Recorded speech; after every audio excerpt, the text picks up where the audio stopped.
एतजाज़ एहसन साहब, बहुत बहुत शुक्रिया आपके वक्त का, बहुत ही शुक्रिया। वेलकम कहती हूँ आपको। और सबसे पहले आपसे ये जानना चाहेंगे एतजाज़ एहसन साहब कि ये बड़े दिनों से चल रहा है मामला, काफ़ी मेल मुलाकातें भी हो रही हैं, आपको वैसे ज़ाती आपकी राय क्या है? क्या ये वक्त मुनासिब है अदम एतमाद की तहरीक लाने का? अदम एतमाद की तहरीक लाने का तो हर वो वक्त मुनासिब होता है अगर इतनी ज़्यादा आपस में दूरियां हो गई हों और तसादुम की फ़ज़ा हो, कि जो हर वो वक्त मौजू है जिस वक्त आपके पास अक्सरियत हो, और हर वो वक्त गैर मौजू है जिस वक्त आपके पास अक्सरियत ना हो। तो बुनियादी तौर पे ये तो रियाजी का सवाल है और रियाजी के सवाल के तौर पे इसको हल करें। अगर इनके पास अक्सरियत है पीडीएम के पास, पीपल्स पार्टी को भी मिला के, और पीपल्स पार्टी और ये हम ख्याल भी अगर हो जाते हैं, आज की जो मीटिंग चल रही है उसके बारे में कहा जा रहा है कि वो बड़ी अहम मीटिंग है और शहरी रहमान साहब जिनकी बात को मैं मुतबर समझता हूँ, उन्होंने आके ये या वैसे मीटिंग के बाहर उन्होंने जो मीडिया बता रहा था, जो उन्होंने फरमाया है कि वो ये फैसला कि आया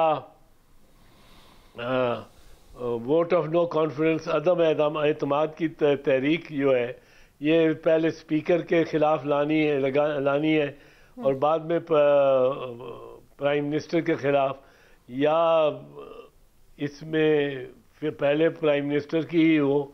इस पे इस इजलास में जो इस वक्त हो रहा है उसमें फैसला होगा। अच्छा चौधरी साहब, आपने स्पीकर की भी बात की, मुझे ये बताएं समझने के लिए, मैं समझना चाहता हूँ आपसे कि 172 पूरे करना अब अपोजिशन का काम होगा। अगर अपोजिशन तहरीक पेश करती है तो इन्होंने 172 बंदे पूरे करने हैं, हुकूमत ने तो नहीं अपने बंदे पूरे करने। लेकिन क्या आप समझते हैं कि अगर डायरेक्ट ये वज़ीर आज़म के खिलाफ वोट ऑफ नो कॉन्फिडेंस लेके जाते हैं, मोशन लेके जाते हैं, तो स्पीकर उसमें कोई रोल अदा कर सकते हैं? क्योंकि स्पीकर का ताल्लुक तो हुकूमती पार्टी से है, वो उसमें कोई रोल अदा कर सकेंगे? वो अगर पीटीआई के लोग इनके साथ जाके शामिल होते हैं तो इस हवाले से अगर वो कोई रूलिंग देते हैं तो वो रूलिंग मानी जाएगी या नहीं? नहीं, वो तो उनकी रूलिंग तो उसके बाद होगी ना, जब वो वोट डाल चुके होंगे, वो खुद नहीं कर सकते। बिल्कुल। सूरत हाल ये है कि जब वोट ऑफ नो कॉन्फिडेंस वजीर आजम के खिलाफ होगा तो वो ओपन वोट होगा।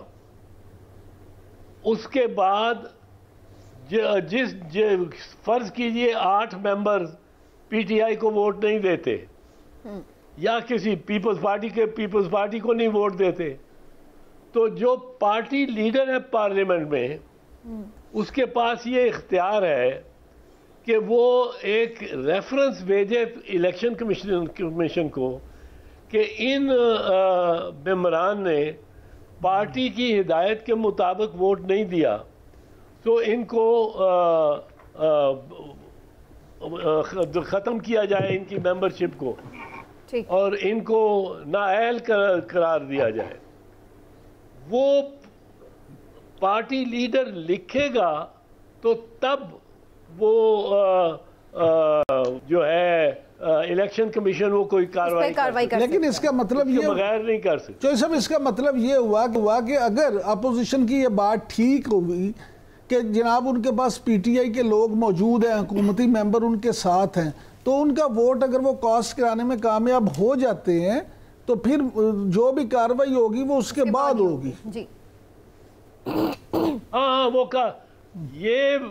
वो वोट जो है वो काउंट हो जाएगा वजीर आजम के खिलाफ। बिल्कुल ठीक है। अच्छा बैरिस्टर साहब, ये भी फरमाइए कि क्या इस सूरत के बाद अगर ये तहरीक अदम एतमाद कामयाब होती है तो आपको क्या नज़र आ रहा है, बादियुन नज़र में सूरत हाल फौरी इलेक्शंस की तरफ जाएगी या फिर टर्म कंप्लीट होने की बात भी हो सकती है?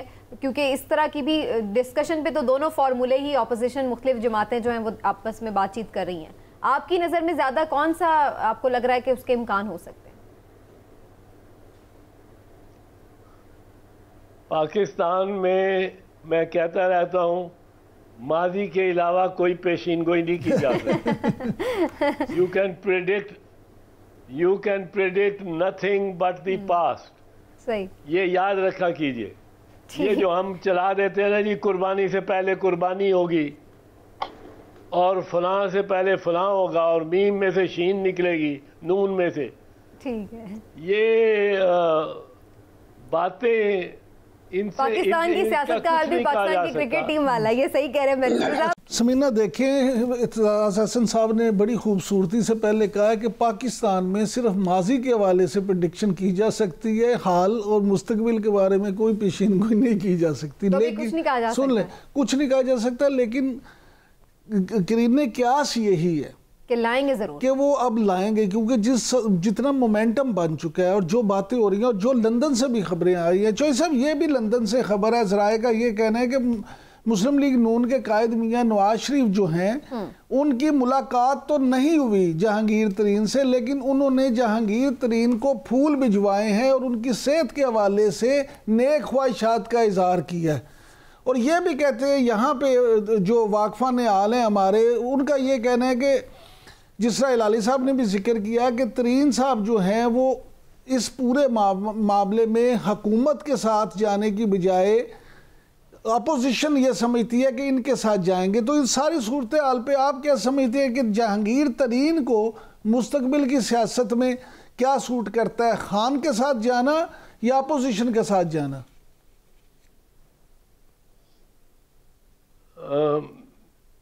ये पार्टीज में किसी नई पार्टी में जाके और अपनी जगह मकाम वही बनाना जो पहली में था, ये कोई इतना मुमकिन बात नहीं है। और इस वजह से मेरा ख्याल है जहांगीर तरीन इस पे बड़ा सीरियसली सोचेगा कि क्योंकि नवाज शरीफ की पार्टी में 2 दिन तो वो दूल्हा रहेगा, तीसरे दिन उसको जो मतवाले हैं मुस्लिम लीग के, वही मीटिंग हॉल में जाने की नहीं देंगे। अब वो उसको बाद में नवाज शरीफ हुक्म दे के लेके आओ उनको अंदर, वो हो जाए दिल से, यानी कबूल नहीं 20-25 मिनट तो उसकी जी कबूल, वो दिल से नहीं कबूल करेंगे, कोई नहीं करता, हमारा जियाला नहीं करता। हमारी अब higher level of party, higher level पे कबूलियत हो जाती है। साहब, जो मुलाकातों का भी बड़ा शोर है, कुछ मुलाकातों का बड़ा शोर है, तो क्या आप समझते हैं कि उन मुलाकातों के बाद भी इस तरह की बातें की जा रही हैं? मुलाकातों के तो ये शेर है नून वाले। हाँ जी, मैं यही बात, इल्म है या इल्म माने ये सारी पाकिस्तान में आम ये इतरात मुलाकातों की तस्दीक तो दूसरी जानिब से भी हो गई थी। सही कह रहे हैं आप एतजाज साहब। पर बुरके पहन के जाके मीटिंग्स करने वाले तो नून लीग के ही थे ना, ये इनको बड़ी महारत है। ठीक है, तो फिर इस जो मैं बात करती थी वन लाइन में, एतजाज हसन साहब, फिर कोई किरदार देख रहे हैं आप इस नो कॉन्फिडेंस मूवमेंट में? उनका कोई किरदार है?